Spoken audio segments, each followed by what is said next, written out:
There's a quiet war happening right now. A war you don't even realize you're fighting. And it's between who you are and who the world says you should be. And the battlefield, it's in your pocket. Every time you open your phone, you're stepping into someone else's dream. A dream so polished, so rehearsed, it makes your own life feel insignificant. And slowly, you start believing that. Talking about social media and the impact of it, there's this problem of comparison that I'm seeing on social media now, which is very sad to see, actually. Like, the moment you see something, you see a created, well-off reality. The moment you see that, in simple terms, I want to say, the moment you see a life where the person is showing off that I have this car, I have this house, I have this, that. We want to have a life like that. We start to compare ourselves where we are with what is being, seen in the social media world. Now, the reality of the situation is completely different. That same person, it becomes a point of validation, I think. And sometimes I think about myself as well. Like, am I making videos for validation?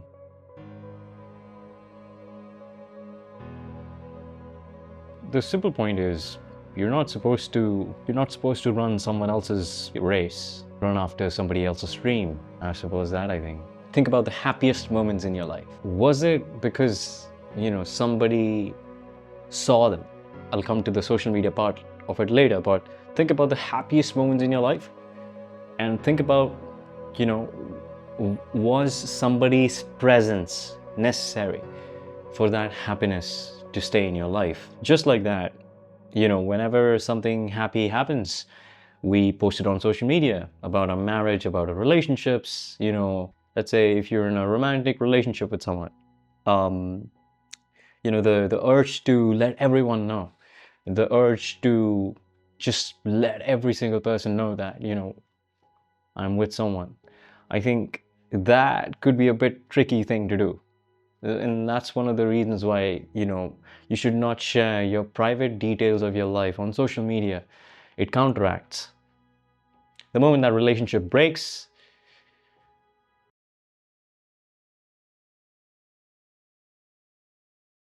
and you know what? Life is not about chasing what these people have on social media.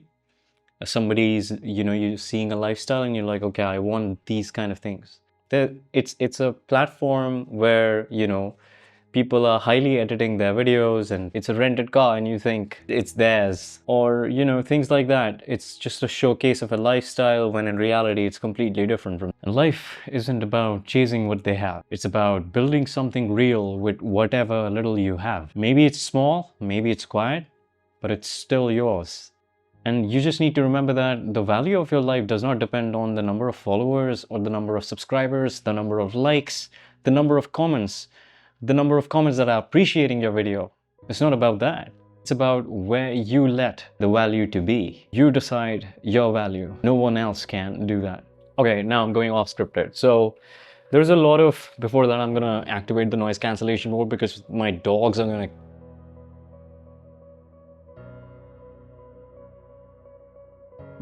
There's a created reality versus reality. That's what's happening on social media. Now, in order for us to identify and, observe and understand our needs and our wants as people, as human beings, we'd have to take into account our value system.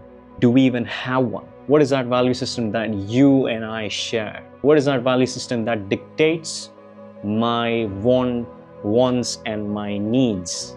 And the process to understanding, I think, most of the things that we really incline toward is by knowing ourselves and observing what we really want. For example, let's say there's this person who knows that eating more will generate more fat. Eating outside food, junk food, will generate more, fat in the body. He still asks for it. His body knows, he can see the effect of it, that his body doesn't want it, but he's still, consuming more and more shit, consuming more and more junk food, What's going to happen now? He did not listen to, he knows the reality, but there's this reason why he cannot stop consuming it. First, because he's made a habit in his body to exercise, to stay in pleasure. Eating or consuming, it gives you pleasure. Eating is a pleasurable activity as well. So taste, or all of these kind of things, it when the cycle is maintained, when the cycle of this consumption of something which your body adulterated, advertised food, when you consume that, and which is adulterated, which has a lot of chemicals and so on and so forth, what is going to happen to your body? You know that. And even after knowing these things, people continue to do that because they are in a habit of doing that. And habit and practices are two things that are most hard to defeat in terms of alcoholism, in terms of smoking, in terms of anything. Eating, binge eating, or watching a lot of cinema. It's really hard to stop. I'm here on social media to bring in awareness to real issues, to bring light to the kind of challenges that you and I are going through at this point in time, which is one of those is comparisons on social media. I've seen my comments, I've seen comments in other people's posts where a comparison is being made, whether what is what or whether what is what not. And I think it's deeply saddening how people jump to conclusions and, without even thinking, do something or write something that they truly may not understand or have a well-thought argument established in their head. There's this thing about not jumping into conclusions. It's a very profound thing for a human being to develop, which is the practice of resisting, the practice of not reacting so much. If there's this snap, reaction to something which is not well thought, you can get in trouble in a lot of places, in a lot of, let's say you're in court and you say something which is, let's say, in anger. I mean, lawyers play this, tactic. They try and, ask you something which touches you emotionally, and then you bring out an answer which you were not supposed to give. That's how they dig. There is a way to change. And there's a way you can, not live in this world of comparison. There's a way you can identify your strengths and your weaknesses. And that way is perhaps.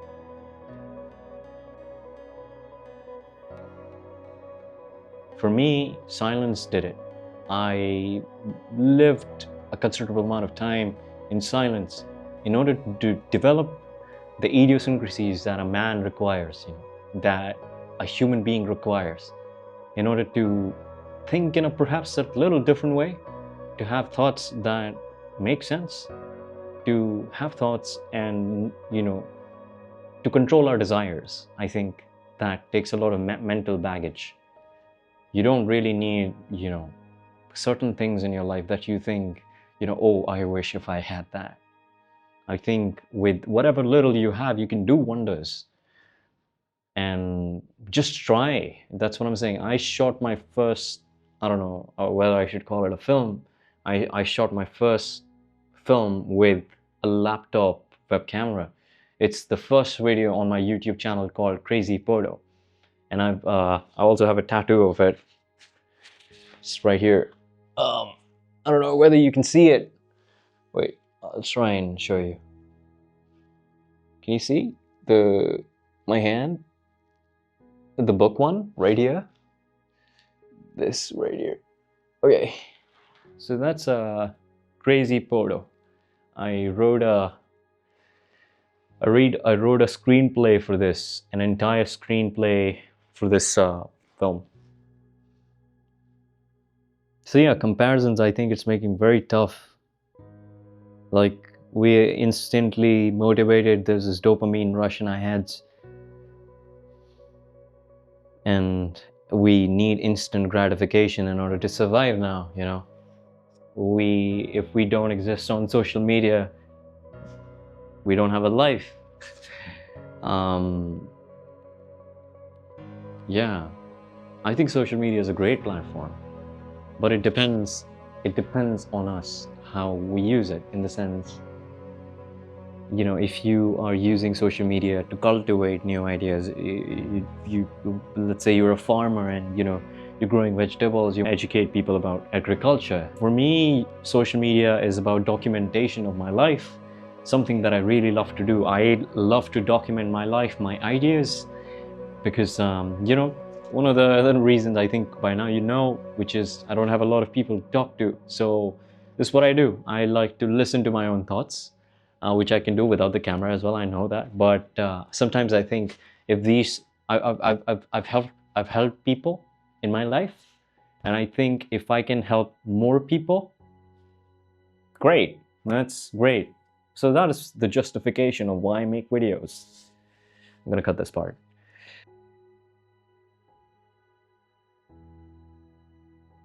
Have you ever entered a room, a hall, a concert, a cinema hall, where you could observe and sense the mood even before anyone said a word? Is it just body language, or is there something deeper, lingering on there? This idea that our thoughts, emotions are connected somehow, and even our intentions that connect us on a fundamental level. This is what we call collective consciousness. And it's not just philosophy, it's scientists, psychologists, and thinkers have been debating for over centuries. French psychologist Emile Durkheim, he defined it as the set of shared beliefs and ideologies shared by a society, which binds the society together. He argued that collective consciousness is what, binds the culture together, as well as make the culture functionable. It's why we perhaps stop at red lights, or celebrate victories together, and why revolutions spark when enough people come together for justice. But there's more. Psychologist Carl Jung also took the idea forward from Emile Durkheim's with his idea of collective unconscious, a deep inherited layer of the mind where universal symbols and archetypes live. He believed that human experiences over time period, across time, leave an imprint on future generations, shaping how we think, actually. And even today, quantum physicists and neuroscientists are exploring something even wilder. What if I tell you consciousness in itself were a field, something that we tap into, then we produce? Could our minds be connected to each other without us understanding or knowing it? Why does one song, a fashion, or a meme take over all of a sudden? Yes, I know what you're gonna say. Algorithms, right? That play a huge role in this collective consciousness. But there's something called as emotional resonance. It's when enough people engage with an idea, it gains momentum. It's as if our minds sync up. And it works on societal level too. Collective consciousness can shape societies, trends, and even emotions. And think about how much control do we have over our emotions? Or when we're talking about collective consciousness, how much control can we have over collective consciousness? How much control can I have when I post this video over people watching this, reacting to it?